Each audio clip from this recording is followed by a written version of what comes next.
घर के सुंदर घरूरी रे पर्वत सुंदर फूल बहु बोली सिरे तुमको कहू मोर कथा के नहीं तो भूल। आरएस म्यूजिक रुद्र संख्या प्रोडक्शन रे मुक्ति लाभ कला नुआ संबलपुर गीत ए बहु गीत तैयारी करिछन रुद्र संखुआ और बलांगीर रेंगाली रो सुदाम बगर्ती। गीत लिखिछन लोसिया बट्टिका गाँव मोर प्यारा मामू मेंटार सुशांत छत्रिया। गीत गाइछे मुई निजे नवीन नंद आ म्यूजिक अरेंज करिछन मोर बड़दा तेजराय नाग।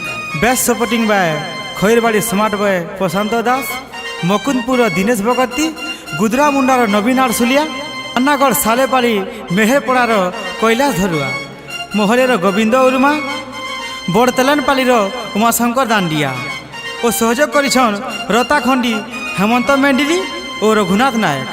सिलेटपड़ार सुशांत धरुआ, रायणपुर अजू बारिक और ताराकांत तांडी, अमा मुंडार Dhanuraj Patel. Special thanks goes to मोर दादा शशीन्द्र नंद ओ लभर बॉय लिचमन नंद और मोर प्यारा भाई संजीव नंद और बट्टिकार मोर बड़दा तीर्थ कुमार। और गीत रेकर्डिंग होइछे एमएस स्टूडियो डुंगरीपाली। गीत रेकर्डिंग करिछन मोर दादा सुहू।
केते दिन तुम्हें बहु मारू थी पट्टी देव कि नहीं देव बहु खुला खुली। केते दिन तुम्हें बहु मारू थी पट्टी देव कि नहीं देव बहु खुला खुली। सुनु छ कि नहीं सते तुमर बहन के देव आमर घरे देखी जीवे सते तुमर बहन के देव आमर घरे देखी जीवे सते। बहुआ बोली सीना तमके कहू मनर कथा बुझ बोली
घरे ताकी दिबे हमके